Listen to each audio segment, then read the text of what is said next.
Cara bikin model kelas di Flutter. Salah satu caranya teman-teman bisa gunakan website app quicktime.io. Terus nanti teman-teman tinggal masukkan aja respon kayak gimana. Misalkan ada kata kuncinya, terus nilainya, dan sebagainya. Terus teman-teman tinggal di atasnya dikasih nama kelas atau nama modelnya. Misalkan bisa user model atau cukup user. Terus di optionnya teman-teman jangan lupa pilih bahasa Dart. Dan ada opsi-opsi lainnya. Teman-teman mau pakai null safety boleh, mau tanpa null safety boleh, terus mau pakai semuanya require atau eh, make all verify null juga boleh, silahkan. Terus nanti tinggal di copy, masukkan ke project Flutter, kayak gitu. Nah, terus untuk kalau misalkan tanpa menggunakan QuickType.io juga bisa. Teman-teman bisa gunakan extension di VS Code.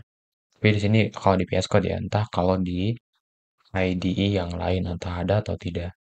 Teman-teman install dulu di extension VS Code-nya.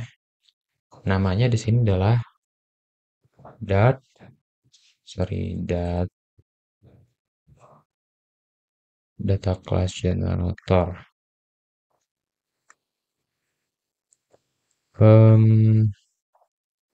Nah ini Dart Data Class Generator. Teman-teman install dulu. Nah di sini teman-teman bisa lihat ya.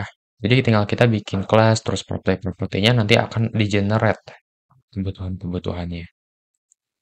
Oke, kita coba bikin dulu di sini user.dart. Kita bikin kelas user, propertinya misalkan ada integer ID, terus ada username, terus ada email, terus ada alamat, dan ada profile atau profilnya. Oke, nah kalau udah bikin kayak gini, selanjutnya kalau teman-teman bikin tipenya final ya, tapi kalau nggak final nanti ada beberapa kasus quick fix-nya yang berbeda. Tapi kalau teman-teman pakai final, di sini kita bisa pakai bantuan shortcut kontrol titik, atau teman-teman bisa ke lampu kuning sini, nanti ada opsinya. Di sini kita bikin konstruktornya dulu. Untuk bikin konstruktor, teman-teman bisa pakai konstruktor for final fill, kayak gini.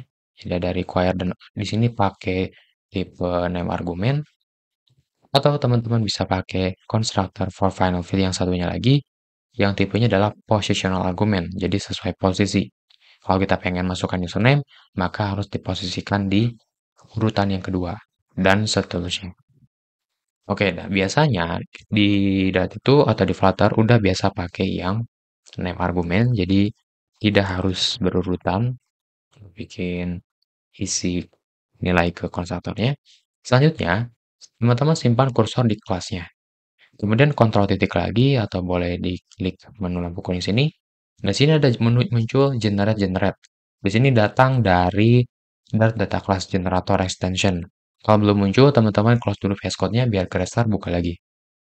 Kemudian coba kontrol titik, muncul di sini ada data class, copy width, distance relaxation, string, dan equality. Contoh kalau teman-teman pilih yang pertama, generate data class, klik. Nah, di sini muncul ada fungsi copy width, ada method copy width, ada toMap, mirip kayak toJSON gitu. Tapi tipenya di sini kalau di Flutter kebaca sebagai map, kalau di JavaScript sebagai objek. Terus ini ada merubah data yang tadinya map menjadi model user, kemudian di sini menjadi encode JSON. Terus ada jadi juga dari yang tadinya encode JSON berubah menjadi model. Terus di sini ada tambahan fungsi toString untuk melihat semua nilai yang ada di modelnya. Selanjutnya di sini ada equality-nya untuk ngecek apakah properti di objek pertama ini sama dengan properti di objek yang mau dibandingkan. Kayak gitu. Jadi semuanya di-generate. Tapi kalau teman-teman mau satu generate-nya nggak semua, ada opsinya di sini misalkan kita pengen bikin copy width-nya saja. maka akan hanya di-generate copy with. Ctrl Z. Kalau misalkan teman-teman pilih yang JSON serialization, yang akan dibikinnya itu cuman to map, from map, terus to JSON, dan from JSON encode-nya. Kalau misalkan teman-teman pilihnya itu di sini adalah toString, ya berarti cuman metode toString aja. Tapi kalau teman-teman pilih sini generate equality, nah di sini muncul dibikinkan otomatis fungsi untuk membandingkan propertinya, kayak gitu. Sebetulnya untuk yang properti kayak gini ada versi ringkasnya, tapi teman-teman harus bikin atau harus menambahkan package yang namanya eqtable untuk menyederhanakan equality seperti ini. Nah, kalau misalkan teman-teman sekali lagi untuk bikin semuanya, jadi ada toString-nya, ada JSON serialization-nya, ada yang lainnya gitu. Maka teman-teman cukup generate data class. Maka semuanya dibikin copy with, terus JSON serialization, ada toString, terus ada equality-nya. Itu mungkin